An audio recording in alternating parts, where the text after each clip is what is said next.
Creatives, community, kind folks out there, hello. Welcome to Future Friday. This is RPG with DBJ, and I am your host, DBJ.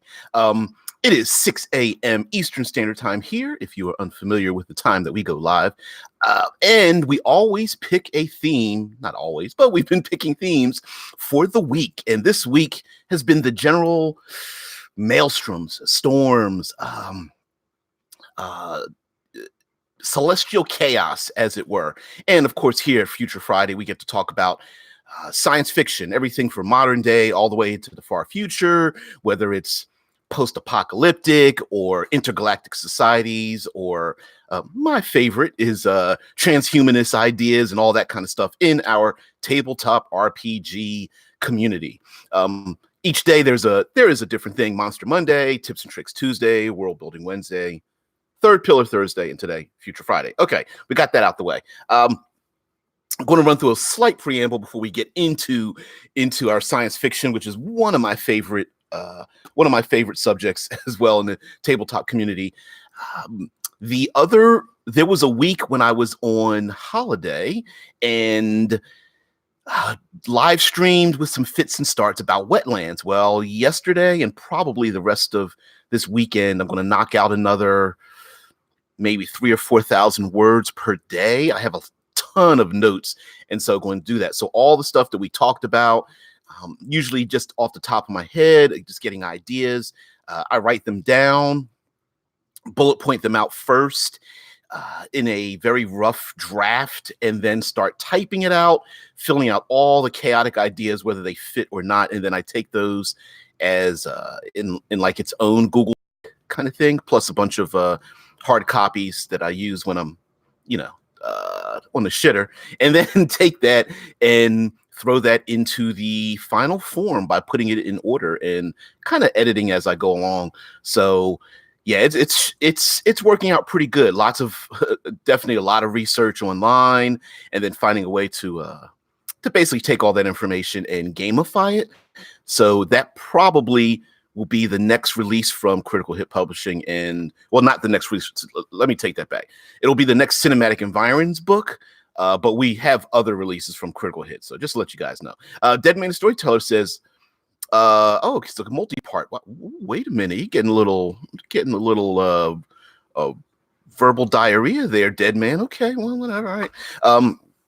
He says, in real life, we are just now starting to understand that there is space weather beyond solar flares, sunspots, etc., with some of it coming from beyond our own solar system, though most of it comes from the sun and its interaction with the magnetic fields of the planets. And yes, it's how I love the television shows, the documentary style shows, when we talk about formation of planets and science and how we're learning.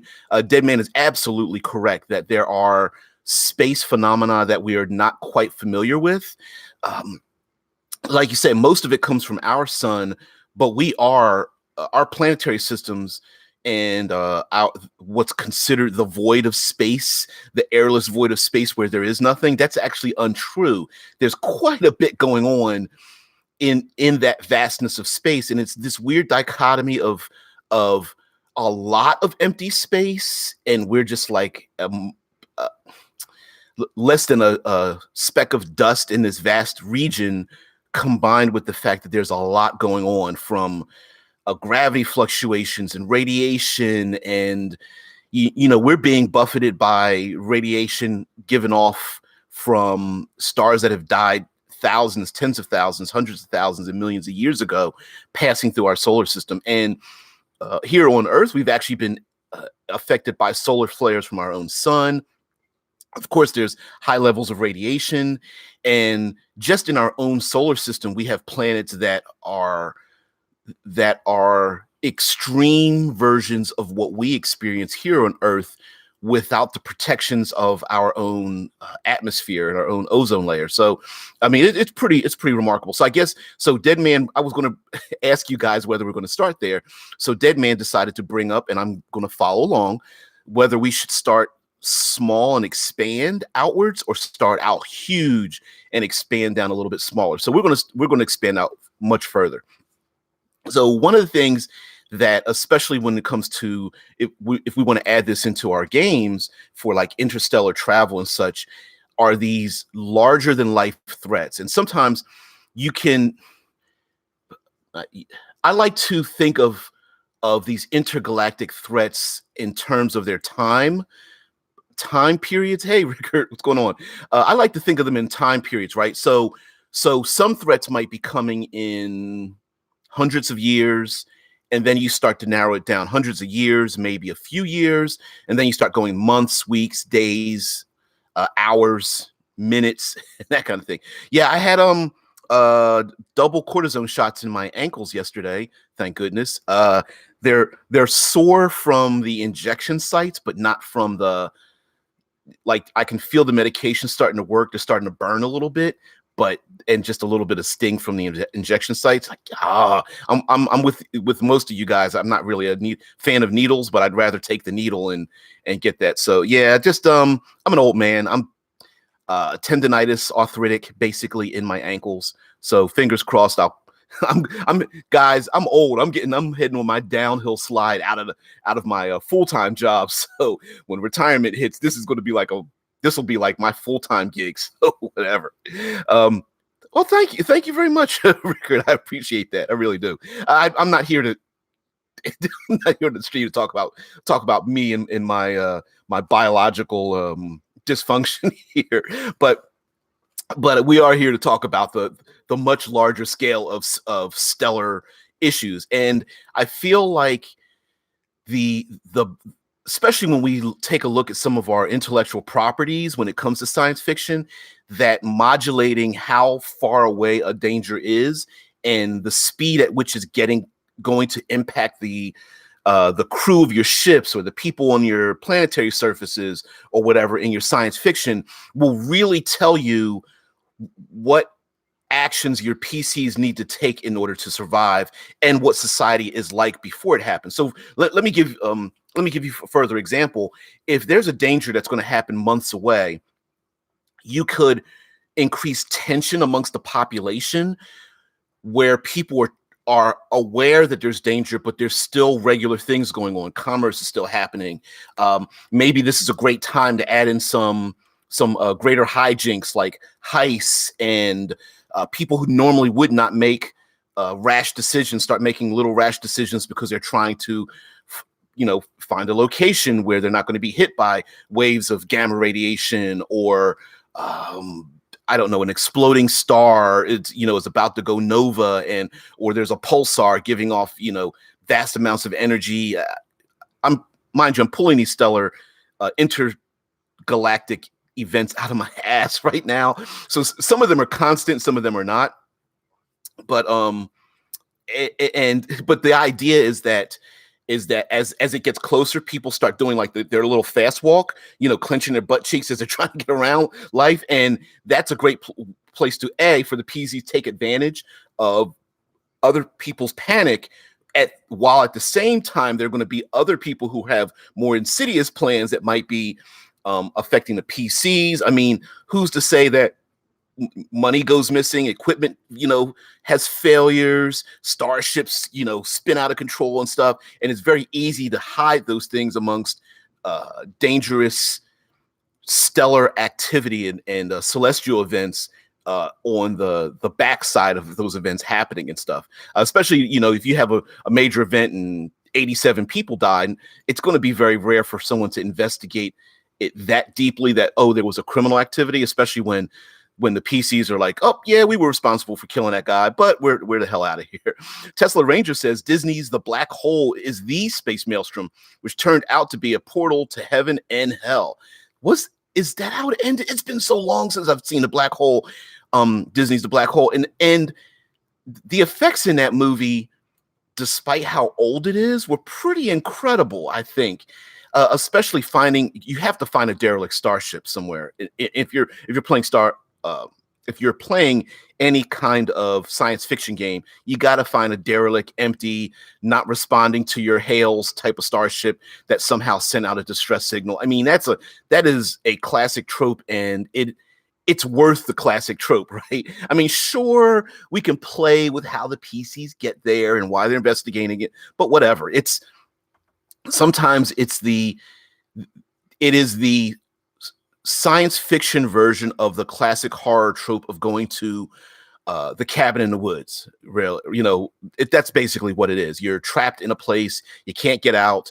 There are things going on, and then in the background, there's this ticking time clock because the starship is floating in the region outside the gravity well of a black hole, or maybe it was strangely trapped in a location where it could survive on the outskirts of a black hole, something like that.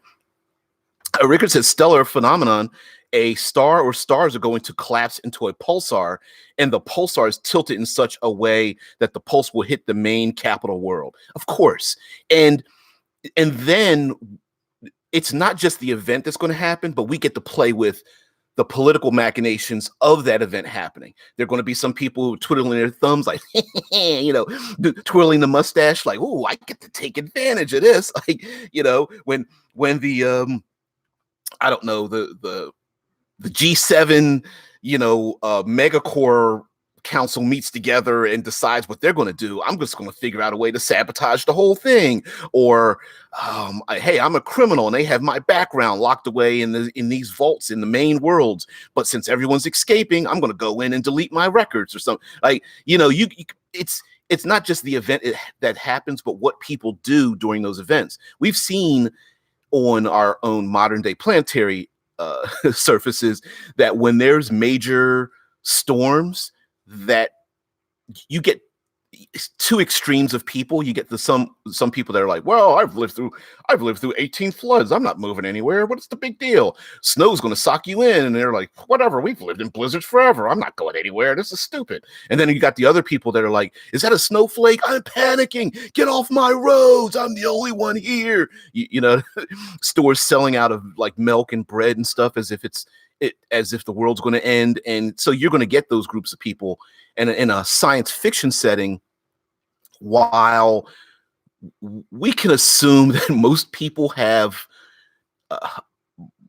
a lot more common sense in terms of what should happen. There's that emotional heartbeat that, is right in the center of the chest that tells you, like, yeah, I intellectually I know what's going to happen, but I'm scared, and I'm going to do things that are going to protect me and mine, and doing that might not make sense. The CEO that wants to, I don't know, download to hard copy some of their important files and stick it in their breast pocket, right?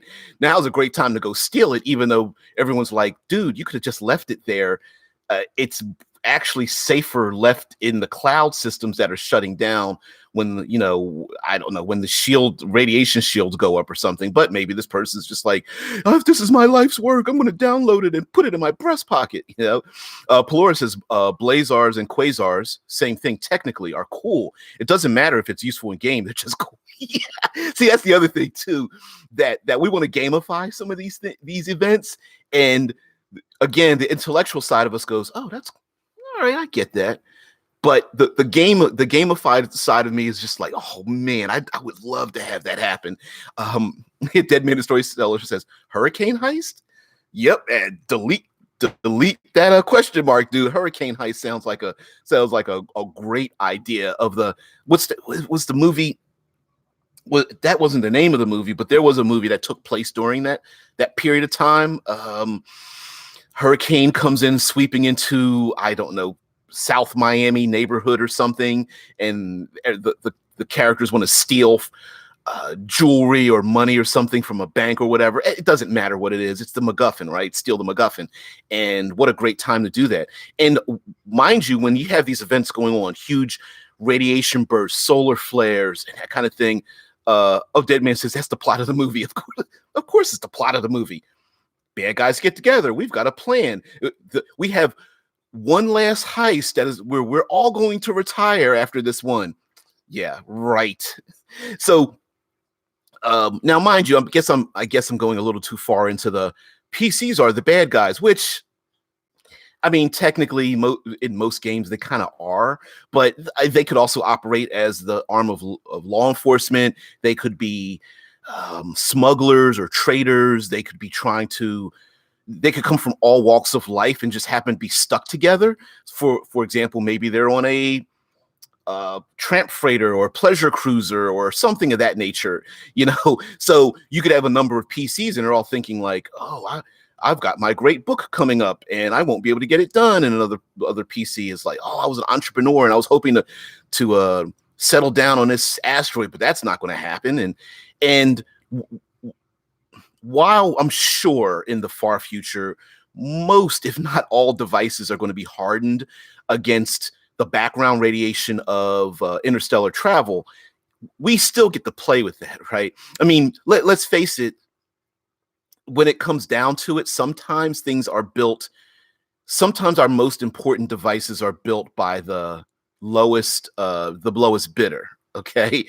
And maybe or maybe not some of these space habitats, starships, spacesuits and things might glitch a little bit because of intense electromagnetic radiation, fluctuations in gravity, and those kind of things. And of course, people leaving their posts when these celestial events happen, as well as maybe machines that are programmed to handle like 98% of problems, and you get that 2% of a problem where it's like, the machines are glitching like tick, tick, tick, I don't know what to do, so that's a possibility as well. Rickard says you could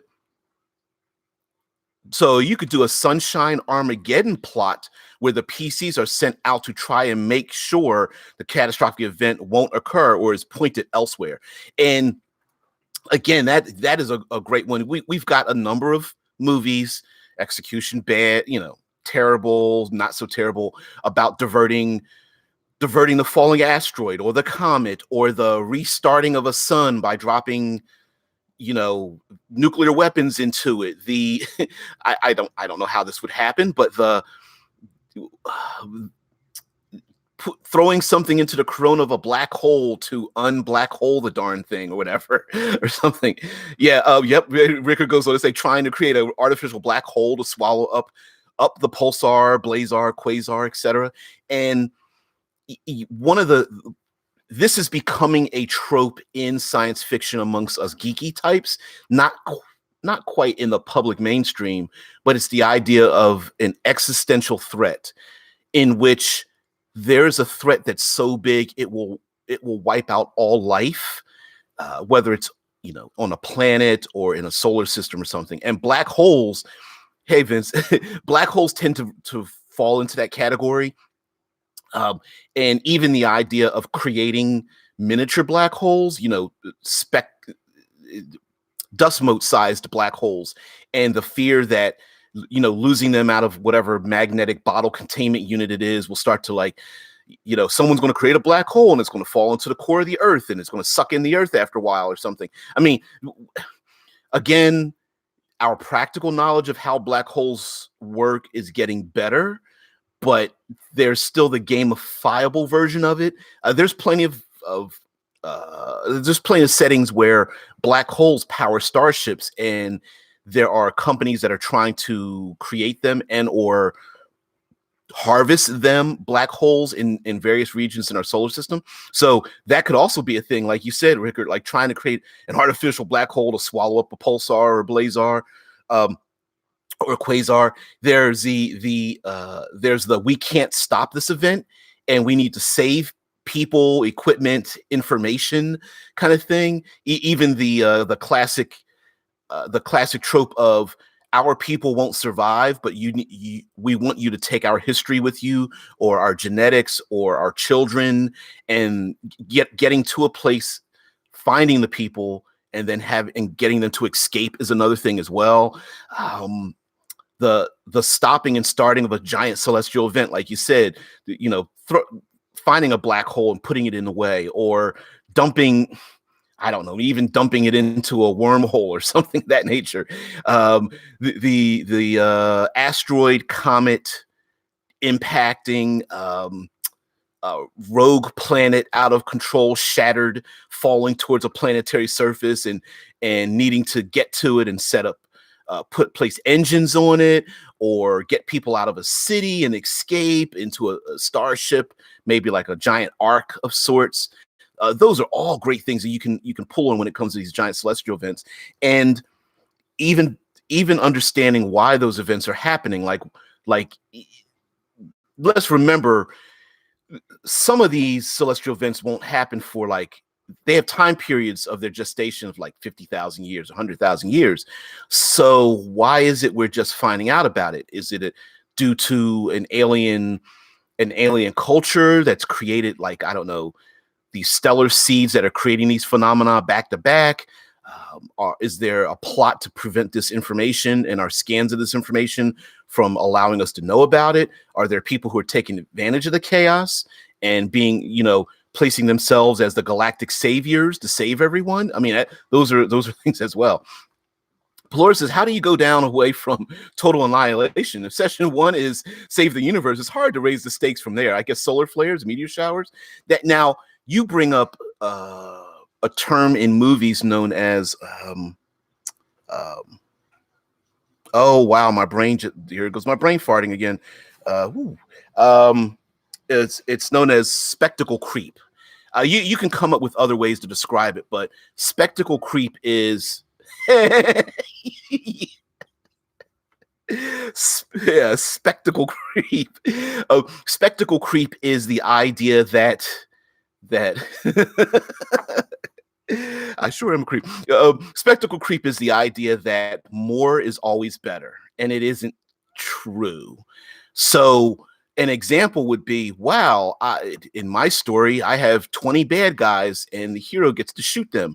Well, the story would be better if I have 40 people and bigger guns. And it's a very easy thing to fall into when it comes to like video game design, movies, television. Well, let's just make it something bigger and better. And what happens is it becomes a self-fulfilled prophecy of defeating oneself, because you can only, like, let's take our classic superhero movies, right? It's save the world. And how many times can you put the world in peril until it becomes the solar system, and then it's the galaxy, now it's the universe, now it's multiple universes, and then okay, now what? Right? Yeah, I hear people talk about, oh, the next bad guy after Thanos in Marvel Universe should be Galactus, and I'm just like, it should be Kang the Conqueror. And it's like, no, the next bad guy needs to be like Friendly Neighborhood, because you should ride on different waves. And so sometimes, yes, session one is save the universe. Session two is like, how do you go away from there? So sometimes the threat of the background, planet cracking in half, sun going supernova or something like that, may actually be the background that's going on, that's setting up other situations and such. So yeah, Rickard says, man, that would be a great pre-campaign, playing the ancient aliens during their extinction, letting the players world build the culture, then jumping forward, X number of years to where humans find the old vaults.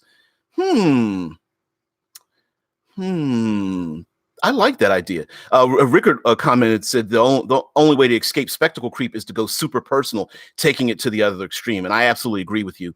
And that's where some of our best stories are broad instead of tall. What I mean is you start to learn more about the interpersonal connections of characters, as opposed to the characters getting better and more powerful and can destroy more stuff, because there's a point where it gets to an upper limit. I used to joke about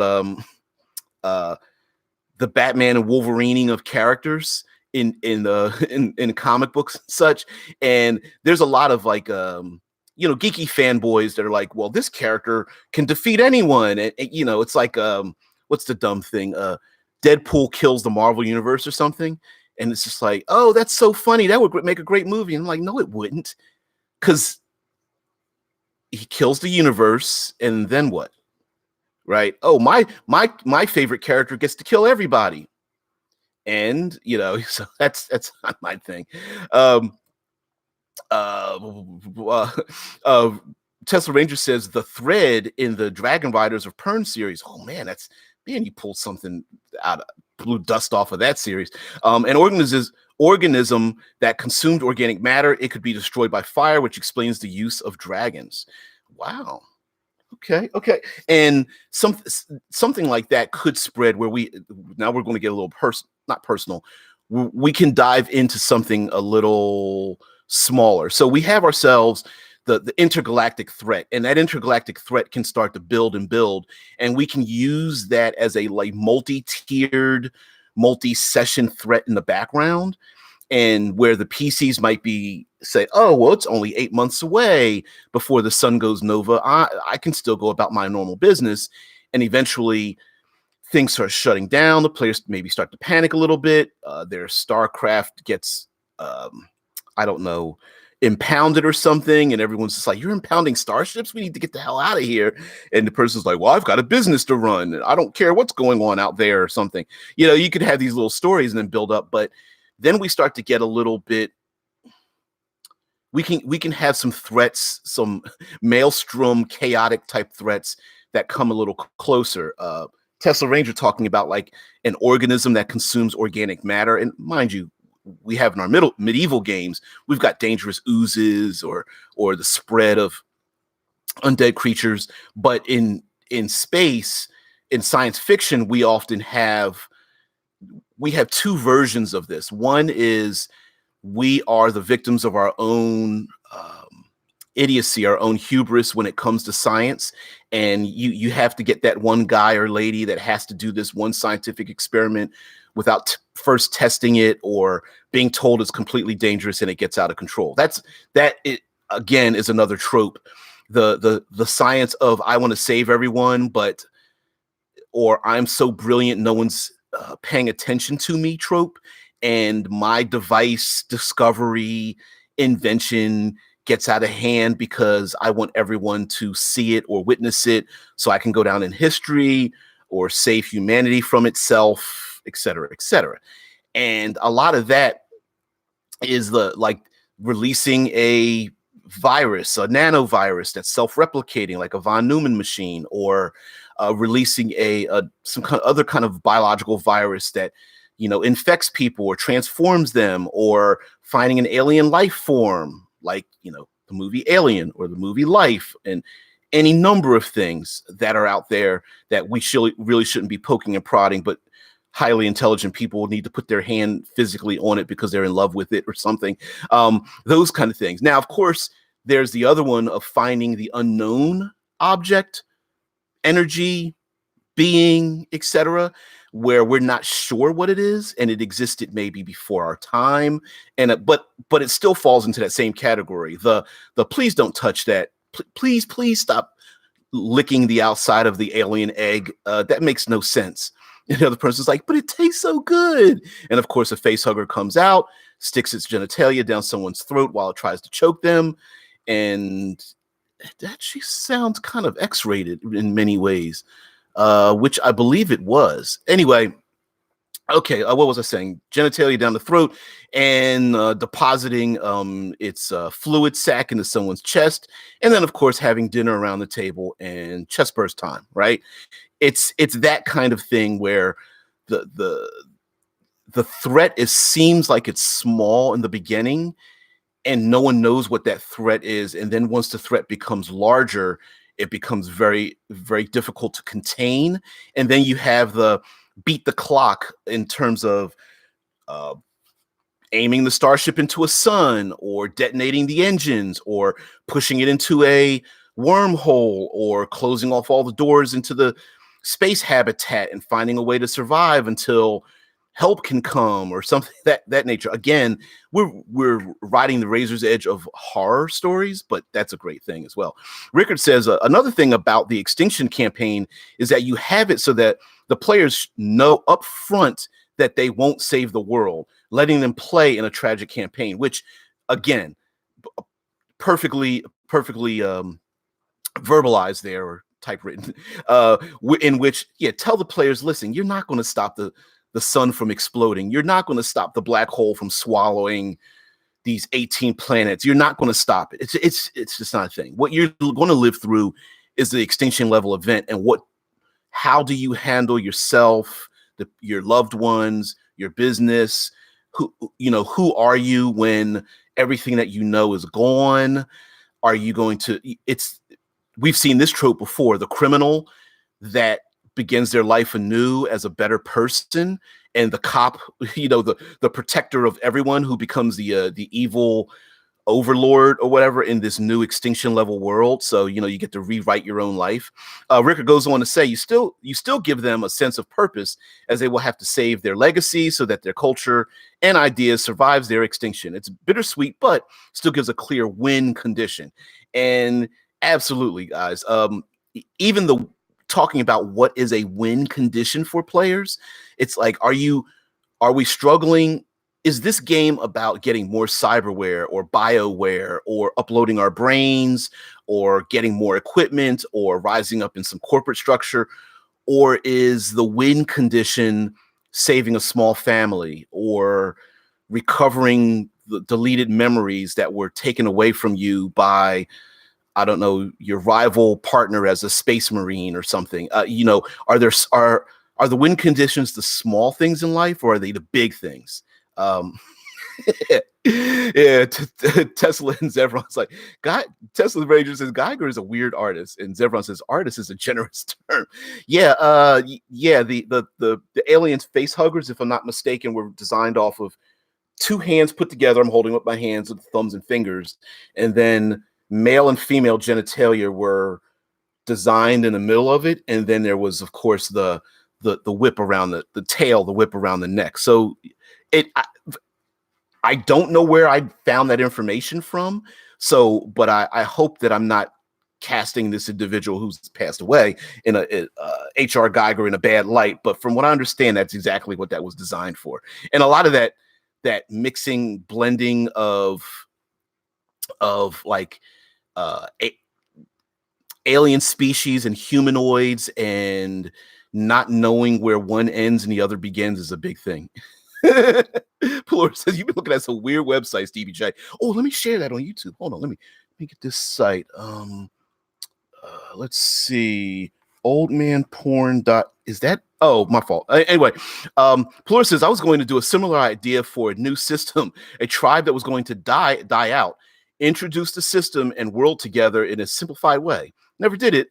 Sci-fi civ extinction is great though. Yeah.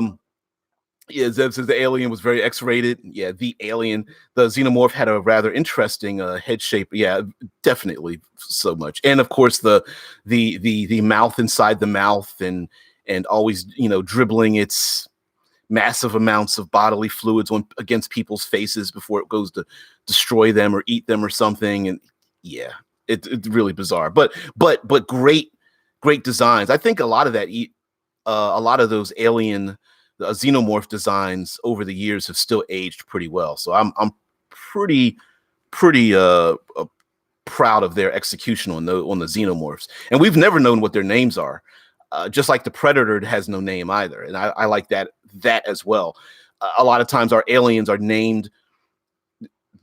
Non-sentient aliens sometimes don't name themselves. They're probably named by other people. There is a classic book series, the first book of which got a ton of awards, which is Ringworld. And there's an alien species in there that humanity calls the puppeteers. And while I'm sure the aliens themselves never, Pearson's puppeteers. And while the aliens themselves don't call themselves puppeteers, I don't really think they care what they're called, as long as, humanity does what they're told. Right. So it's okay. So we're getting a little, we are flowing downwards into smaller scope stories, where we have ourselves things that are happening within maybe our own solar system, as opposed to destroying all the planets. Maybe there are habitats or things that are let loose. Zevron says the first Predator is named Wolf. Are you sure? Was that a code name that they gave it? Because it had to be. Deadman Storyteller says the Predators do have a name in the Dark Horse comics. That I didn't know. And there are a number of Dark Horse comics as well that some people felt like the Alien versus Predator movies could have pulled from. But I vaguely remember reading the Dark Horse versions, and a lot of them were very dark. These almost Twilight Zone-ish anthological series involving the predators and the aliens. But again, for more personal stories, we do have ourselves our alien encounter, another trope, alien encounter movies, right? Aliens that we are Yantia is Predator's species name. I did not know that. Oh, I did not know that. Wow. Okay. Learn something every day. Wow. Okay. Although I find that like, did they have to really name them? Mystery sometimes is our greatest tool, and I know we as we in the geekosphere love having answers to things, and then pronounce ya utja or ya utja. Think I'll have some for breakfast. Um, I although I could with a proper mask, I always wanted to go as a predator because I've got the hair and stuff and everything. Yeah, I always wanted to dress up at Halloween as a predator. But the idea of the alien encounter. Now, of course, there's the most horrible alien encounters are meeting and having an alien encounter, and we have zero idea how to communicate with that alien, and it has a purpose or an agenda to it in which we are like insects to it, something that wants to breed or use us for raw materials, or only is able to communicate with our subconscious or things like that. It communicates on different light waves or use pheromones or high or low energy bursts, or it has multiple limbs and has body language that we are unable to keep up with. Like those are the extreme alien encounters in which the act of even trying to communicate with it in itself becomes its own ordeal. And strangely enough, while it makes a lot of sense outwardly, it's very difficult to gamify that. Unless you're upfront as the game master and go, listen, you guys really are not going to be able to communicate with these things. It's just maybe vaguely you get a couple of like, me, DBJ, you, whoever kind of things, but maybe beyond that, you're not going to get too much information. In Eclipse Phase as a game, and there's some other games that do this as well, especially if they have a horror bent to it, that's kind of their default alien, an alien that lives in a gas giant or something that's just basically a puff of air, colored air, is not going to have the same references as us as biological creatures. So it'd be very difficult to establish that kind of a relationship. Ricker said you'd be a badass predator too. I mean, you survive for quite some time to make it to the old man predator state. Yeah. Man, Zev says that's why you cast comprehend language. Well, yeah, I mean, sure, you could easy button it, and if that is what everyone has agreed to, unless the game master's like does a face plant, like, oh, I forgot about that spell. Yeah, but of course, Zev says, or take the warlock invocation eyes of the rune keeper to read their writing, which now, mind you, we have seen. Here's another trope. We have seen the, oh, I know what's going on main character, and everyone else is looking at them like, no, you don't.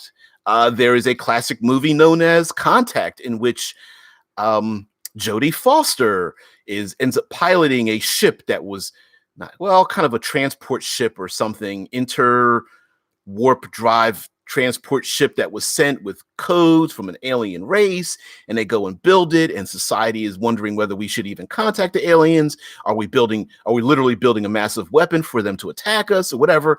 And of course, long story short, yes, I'm giving away some plot points here, but it's an old movie. If you haven't seen it by now, whatever. And yes, spoiler alert. Thanks, Zeb.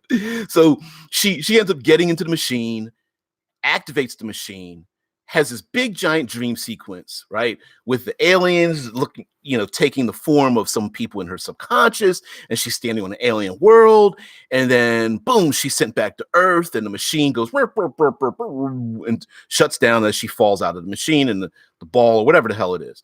And of course, everyone's just like, boom, boom, boom, boom. Oh, the machine didn't work. And She's like, no, I went somewhere. I know what's going on. And everyone's just like, whatever.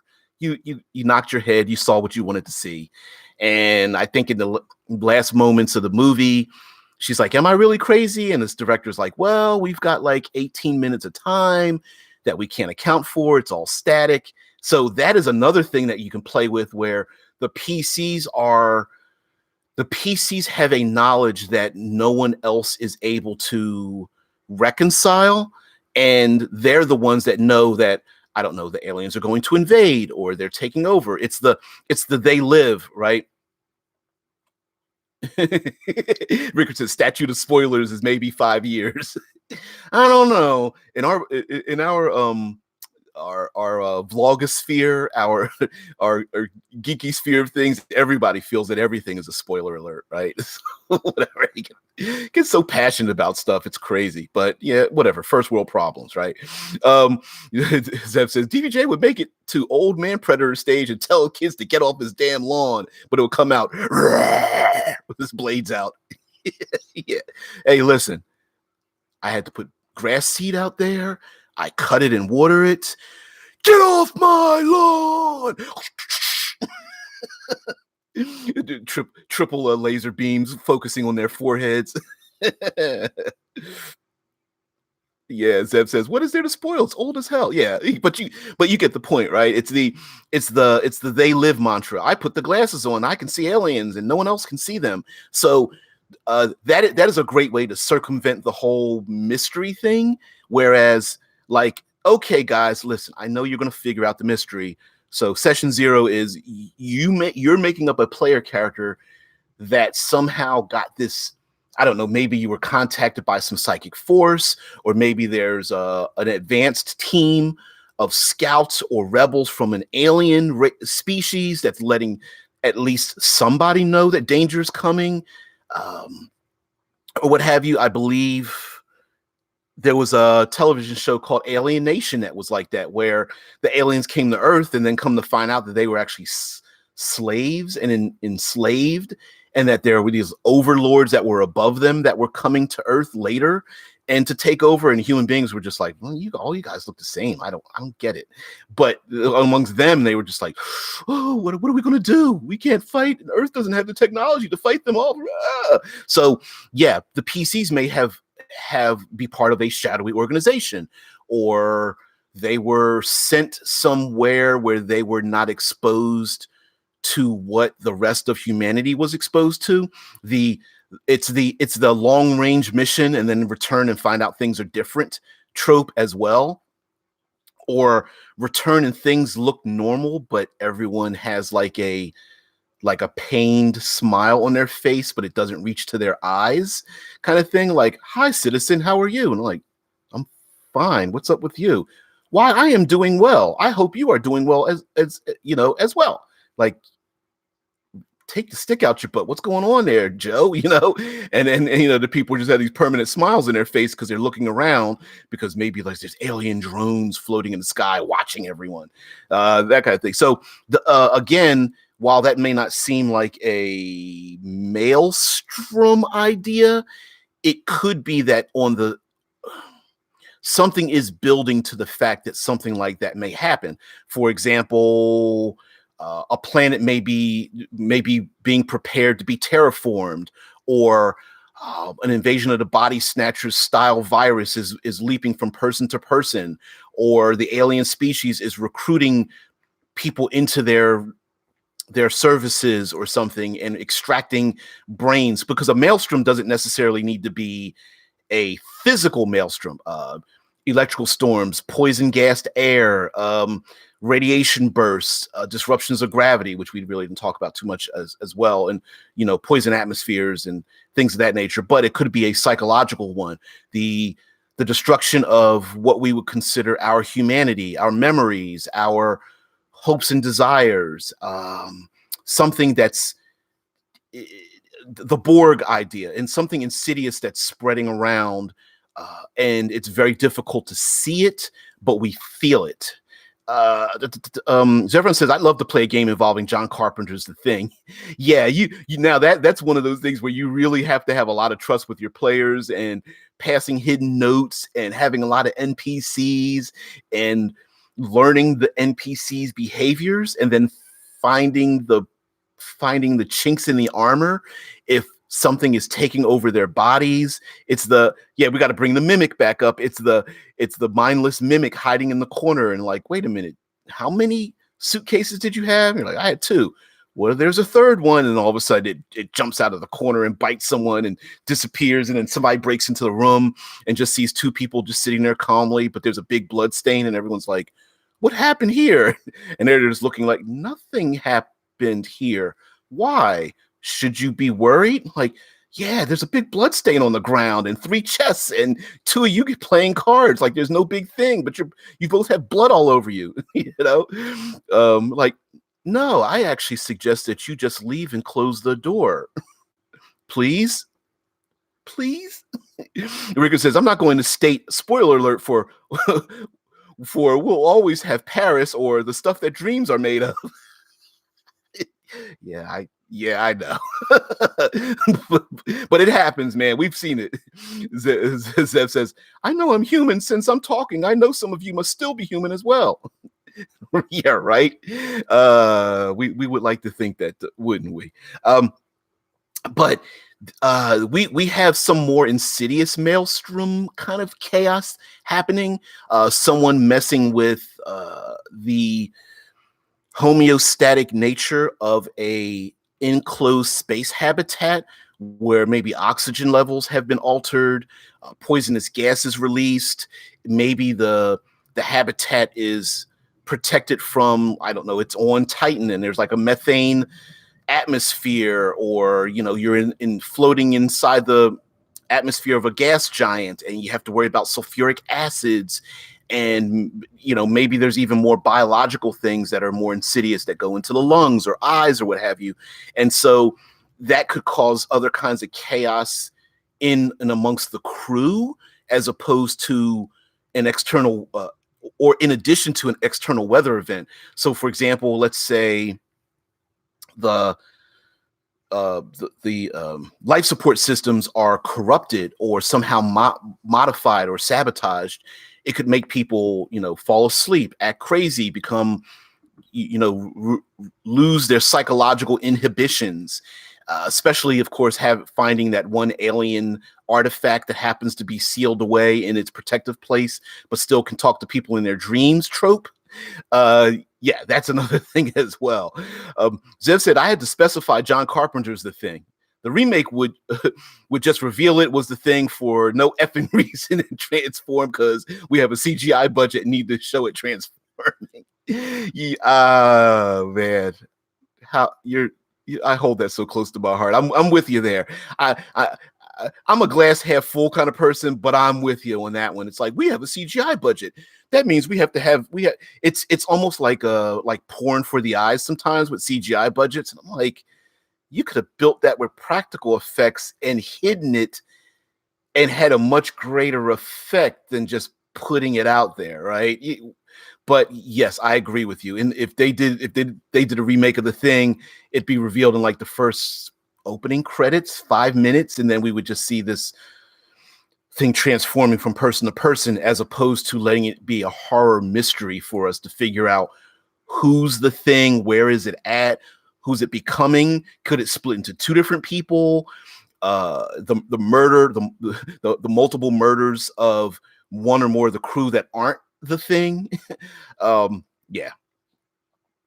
Rickard says, I know I'm still human, as I'm not an NPC yet, so not so sure about you other guys. I'll check with the flamethrower just to be sure. More like given the players are involved. Yeah. That's where only one time was I really able to pull off a PC becoming a doppelganger in a game, and that was only because the guy I played with was he couldn't make every game, but he liked to show up, and so we had a situation where they were being attacked in a party got split, and I passed him a note, and I was like, dude, are you willing to do this and just become this other person? And he went with it. He was just like, I'm a doppelganger. I'm going to play the doppelganger. And they would go into towns and weird things would happen, but he was still playing his character, and he was defending the party because they got blamed for like murders and thefts and things. And I think he ran about 3 sessions before they figured something was up. And at first they thought he was just being a turncoat, and then that faded away. And then they thought he was being controlled by something else, and then that faded away. And then they realized he was a doppelganger the whole time and got out of there. And they were like, that's the only time I was able to pull it off with an actual, like, wow, that was kind of cool, as opposed to, dude, you suck. God, I hate this game. Table flip, Zev said, I sent a player a note explaining that they were a doppelganger. They were all for it and played perfectly. Yeah. So now, believe you me, you get a player to do that, they'll embrace it. I would love to. If someone just passed me a note and was like, I just want to let you know your character got kidnapped and is replaced with you're playing someone else. And sweet. The guy I played with did a whole thing where he started getting like body tics and stuff. One eye would blink and he would tap his fingers, and he had strange desires for certain types of food that didn't go well beyond. It was just like, I didn't know his character did those things. He was like, yeah, he does, Oh yeah. As Zev says, his tell was his sense of humor shifted. He used to be a witty, sarcastic person after he got a mean streak and enjoyed cruelty. Yeah. Yeah. And that's so awesome when you get a player to do that. Now, the problem with that, of course, is spotlight shifting. Some groups are just like, cool, that's just a great thing. Other groups might be like, I want to be a doppelganger too. This is stupid. So you got to watch out for that. But if you get a good group of people at the table, yeah, you can really make that come about. Now, getting back to our Maelstrom ideas, because that's where we're at, talked about gravity fluctuations and things. And of course, we are, as a species, we're both hardy in our overall ability to survive, but we're fragile as individual beings. So when there's horror and damage done to our habitats, a lot of time that's where panic ensues. Spin gravity starts to change. The outer hull of ships gets pierced by some outside threat, whether it's acid or meteor showers or orbital debris, power outages, disruption of automated systems, things like that. Now, when you have, of course, you're going to have your minor events, and your PCs and the average people in those places are going to be able to walk around and fix those things. As a matter of fact, something that's untold to most people and is a strange thing that's not in space, we always assume that if a starship or a habitat or whatever gets pierced, that there will be an instant explosive decompression. And that's actually not the case. Zev says, why is there acid in space? Well, that might be the mystery itself too. Unless maybe some I don't know, alien thing adheres to the outer hull of a ship and starts to spread around. But we now know that air escapes the International Space Station all the time, that a hole punched in the side of a zero-G habitat will not explode. You can just, it'll release air very slowly. There's release out, and they just patch it. Somebody outside and inside will just put a patch on it. I'm sure many people's, especially in the smaller habitats, will probably walk around with self-repair tags everywhere. Everyone's walking around with like a 5-pack dangling off their hip, or a glue tool, a glue/magnetic/bolt tool or something. I mean, that'd just be a normal thing. But as some of the problems start to stack one on top of another, an alarm goes off. There's been a hull breach in sections 3 and 4. People run down there. While people are fixing that, oh, there's a fire.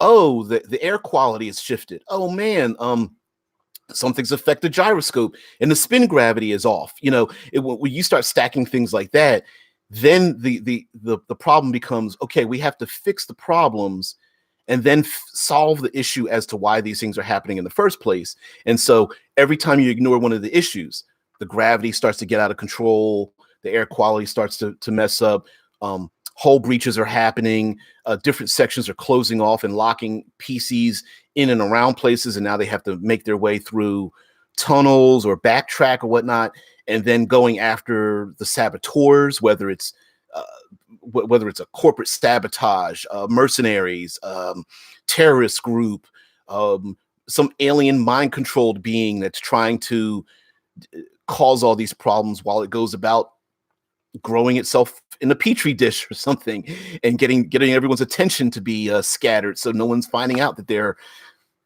uploading a virus into the automated system so that it can beam itself to Earth, or so on and so forth. Just it's the chaos of the environment, and then the PCs have to deal with why is this happening, where it's going. Dead Man, of course, brings up the mercurial slime, which was possible. Why not? We have single-celled organisms on our Earth that we know can survive in vacuum, so why not? We don't know if there's life on the surface areas of gas giants in our own solar system, which there may not be, whatever. But if we go off to Alpha Centauri and Fomalt and Betelgeuse and all these other Procyon and all these other places that we've named really bizarre names and stuff like that, they too could hold those hold life that we are unfamiliar with. Zevron says we call them symbiotes. I like to pronounce it symbiote, but I've heard the term symbiote, emphasizing the O instead of the I in the symbiote word. I'm pretty sure I'm wrong with that, and they are right. But again, ignoring the chaos of pronunciation and my inability to do so, there are many symbiotic creatures that, on the surface, probably, as I've said, it's okay to be wrong. Well, if I'm wrong all the time, that means at least I'm consistent. But we can have an idea where we can have symbiotic creatures that are normally in their own environments are pretty docile, but to the rest of us are pretty violently violent for our own survival. So it could be an alien species that is a symbiotic creature that is a worm that goes in people's ears, or is a big crab-like spider thing that attaches to the back of someone's head, or whatever, like a rider creature, but maybe that's how they survive. Like, we think there's an invasion, but to them, the symbiotic relationship is one that is non-harmful. It's just a mode of thinking that we're not familiar with. So maybe some parts of humanity have these creatures that are attached to the side of their necks or in the back of their heads. And of course, we think, oh, their personality is being supplanted. They're just going to take us over one by one. But internally, maybe that the person taking over, maybe a PC, is playing one of them. It's like, oh, I've got these extra psychic abilities, and you've given me this knowledge, and oh, I can shut down my pain centers, and I have heightened reflexes, and this is kind of cool there, alien dude. And the alien's like, I get to eat ice cream and jump out of perfectly good airplanes and skydive, and I get to learn how to play the guitar and listen to music and dance. This is cool. I love this place, Rickard says kind of how the good Guald worked, right? Yeah, in Stargate, yeah, where outwardly we think it's alien and we think it's wrong just because of our own perceptions, but internally amongst themselves, they're like, we're not trying to invade any place. We just can't survive without a host.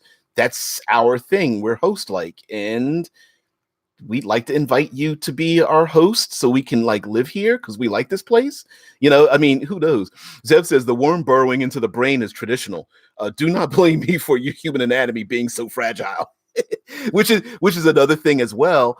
One fear of us contacting alien species are the simple fact that we may be as dangerous to them as they are to us simply by our anatomical features. For example, we carry with us bacteria inside and out of us all the time. maybe that's dangerous and very lethal to another alien species, just as them breathing methane is dangerous to us, or seeing in a wavelength that can blind us, or using a hearing in a sound frequency that deafens us, or consuming, maybe they release some kind of pheromones from their skin that's acidic to us. And so we may think they're attacking us or going after us or whatever, but in actuality, they might just be rather docile. Alex C says, don't, it's near the end. By the way, hello, it's been a long while. Hey, Alex, what's going on? Matter of fact, I was popping into the Discord over there every once in a while. Hard to keep up, but it has been a long time. Thank you very much for popping in. Yeah, it is kind of the end, but whatever. It's good to hear from you. So I really appreciate that. Thank you so much.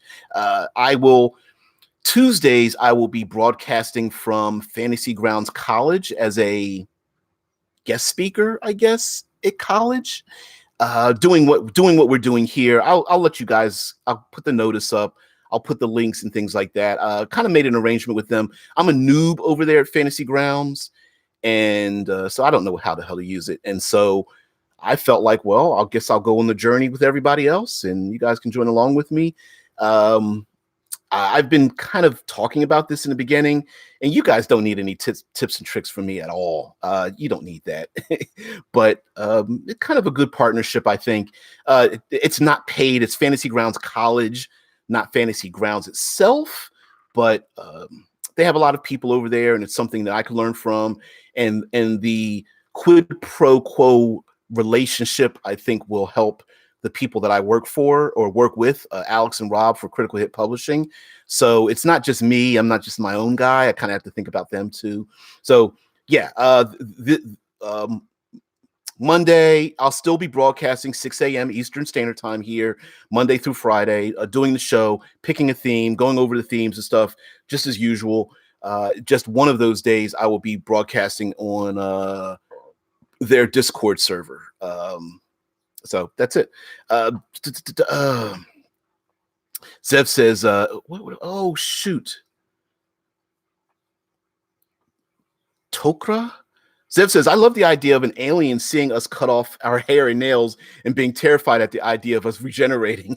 I've heard of people describe humanity as this bestial creature that can survive in any environment. You survive in the deep heat and the frigid cold on your planet without very much protection. What the hell? Eating and cooking all kinds of life forms and stuff. You're able to hold your breath and remain submerged for 30 seconds. That's crazy. Oh man. Rick says, got to bow out, but we'll catch you tomorrow on Monday, Pelora, which if I'll stream some more manipulating that. More map making, probably not this week, maybe Sunday evening. Cool. Oh, Alex says, I'm in Fantasy Grounds College. Rickard says, Fantasy Grounds College is great for anyone who uses Fantasy Grounds College. Yes, I get it. Relax. Now, let's separate this a little bit. Much like D&D Beyond isn't Dungeons and Dragons, but they have a partnership. Fantasy Grounds College isn't Fantasy Grounds. It's a group of people who are basically dedicated to teaching and learning and manipulating Fantasy Grounds itself. And essentially that's like, I would assume it's like their test market of sorts for Fantasy Grounds themselves. So yes. So while they are extremely closely partnered, it's not like a paid thing. It's not run by Fantasy Grounds. So yeah. Hey, baby, love you. Yep, we've hit the hour mark. I'll go into more detail about that as well. I know, by the way, I'm quite aware that many of you, Alex says, free classes on how to use Fantasy Grounds. That's exactly why Fantasy Grounds College exists. Self-admittedly, the people there know that the learning curve is a steep one, but having people who volunteer, regular classes, people who know how to use the system, noobs like me, self-appointedly an old man trying to teach an old man new tricks is going to join in. And then I just would, have people come along. I would really love to. I really wanted to get into the virtual tabletop region and kind of translate. Is it possible to translate some of the things I'm writing into that? So we'll figure out what the journey is. And then there's some people who are just like, I want to hear this old dude talk, maybe. So that kind of thing. So it's just it's just a partnership of like quid pro quo kind of thing. Fantasy Grounds College would like to get their name out there. I like to get my name out to other people. The best way to do that is I'm an eternally positive person. I'm always a glass half full. So we'll see how it goes. And if not, whatever. I would never. I don't presuppose my opinions about things until I know what the hell's going on. So we'll figure that out. And they sent out the invite, and the worst thing I can do is say no. But I'm just something new. Alex C says, yes, you can, but knowing the app first would make it easier to translate your ideas. Of course. So we're going to get into that as well. And in terms of the technical stuff, I'm going to keep to myself until I'm able to then learn from other people, because there will be unbroadcasted things where I'm going to learn from other people.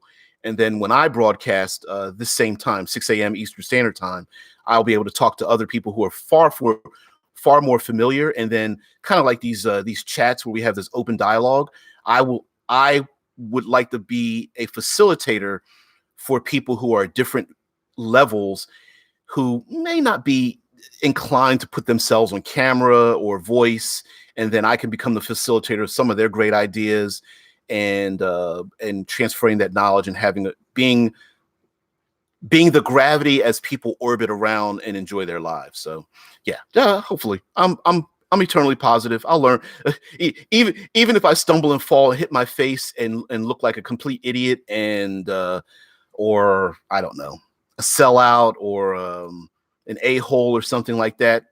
The only thing I can live with is, all right, well, maybe I shouldn't have done that. But I'm pretty sure that this is going to work out pretty well.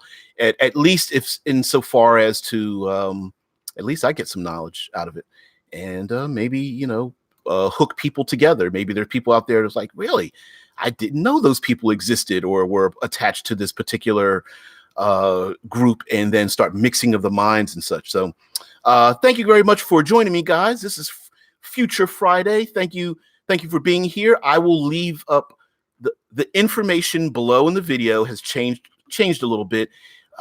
We have Alex and Rob are the other two individuals that we write for Critical Hit Publishing. Alex is an avid fan of Call of Cthulhu.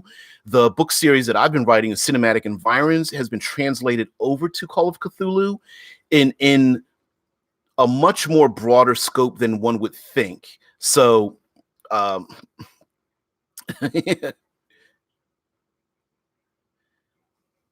oh, Dead Man the Story says, by the way, you have a typo in your doobly-doo.